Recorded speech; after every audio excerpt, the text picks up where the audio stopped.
Okay, students, teachers, anybody that wants to know, I'm going to explain to you how anything to the 0 power is 1.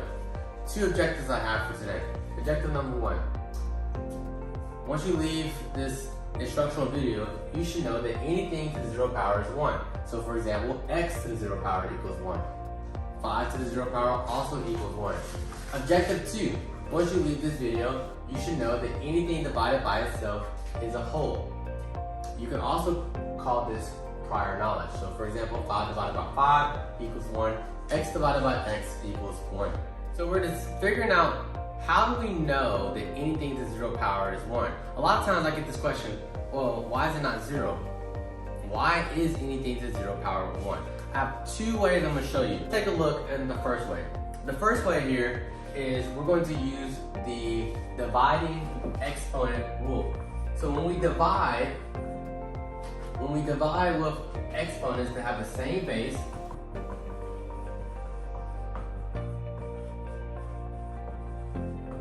we subtract, alright? So this is important to understand. When we divide exponents with the same base, our job here is to subtract the exponents. So let's take a look at an example. When dividing exponents with the same base, we're going to subtract our exponents. Let's look at this example. I have 3 to the 4th power divided by 3 to the 2nd power. Noting that 3 to the 4th divided by 3 to the 2nd is 3 to the 4th. 4 minus 2 giving me 3 to the 2nd power. So in this case, what we can see is the 4 minus 2 gives me 3 to the 2nd. Let's look at it like this. Write in and out extended form. 3 times 3 times 3, 3 to the 4th, divided by 3 times 3, 3 to the 2nd. I have 4 3's in my numerator, giving me 3 to the 4th. I have 2 3's in my denominator, giving me 3 to the 2nd. In division, we can cross out. This is going to leave me with 2 3's, 3 times 3, which is 3 to the 2nd. Now you may ask, well, what does this have to do with anything to 0 power being 1? Well, let's take a look. Let's say I have 3 to the 3rd divided by 3 to the 3rd. Well, 3 to the 3rd, using our rule of subtracting our exponents, is 3 to the 3rd minus 3 to the 3rd, right? 3 minus 3, which is 0. Now, note here, what is 3 to the 3rd? Let's write it out. 3 times 3 times 3, divided by 3 times 3 times 3. 3 times 3 is 9. 9 times 3 is 27. In our denominator, we also have 27. Noting to ourselves, well, if I have a number divided by itself, 27 divided by 27, that's going to give me a whole, or 1. Noting 3 to the 0 power must equal 1. Okay, so maybe that didn't convince you enough that anything to the 0 power is 1.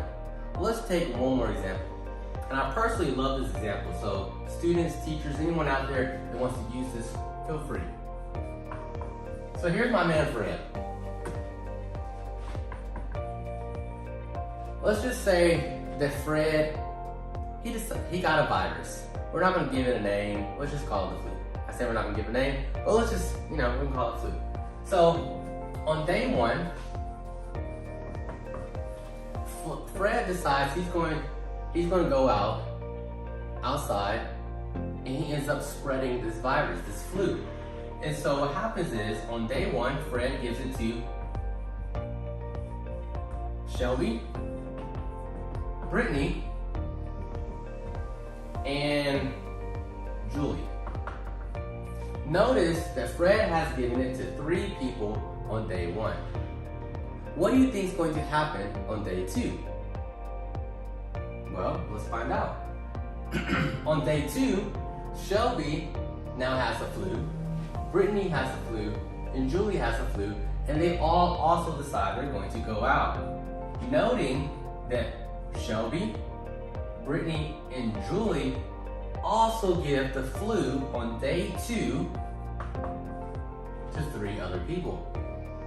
Let's call them Mark, John, Jacob, Peter, Paul. You don't actually have to give them names. I'm just noting that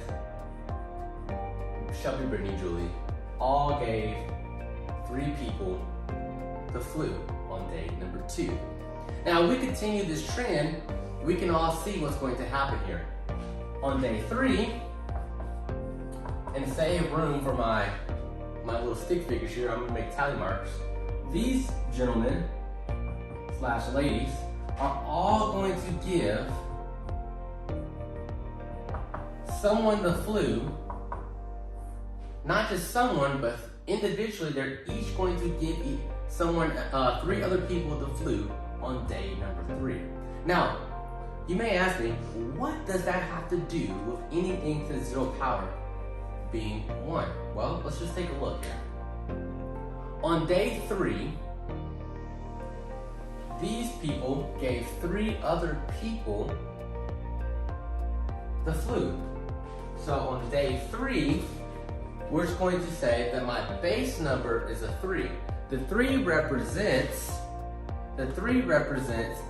the people, right? That's what the 3 represents. But the exponent here, however, is going to represent those exponential growth who's going to get the flu. So if I counted up all these tally marks, there would be 27 tally marks here. 3, 6, 9, all the way to 27. Noting that 3 times 3 times 3 is 27.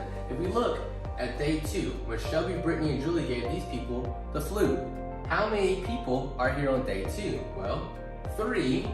That's noting the 3 people that they gave. And the day 2 being how many? The exponent, right? That is the exponent notes the date.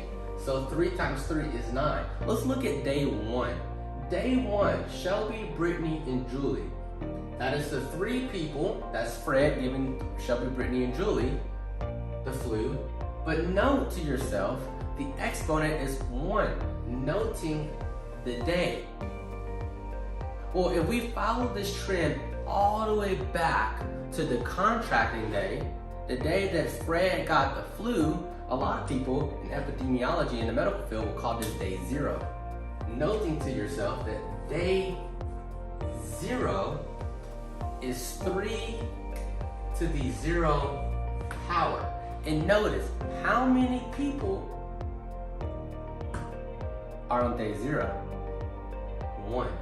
So anything to the 0 power must be 1.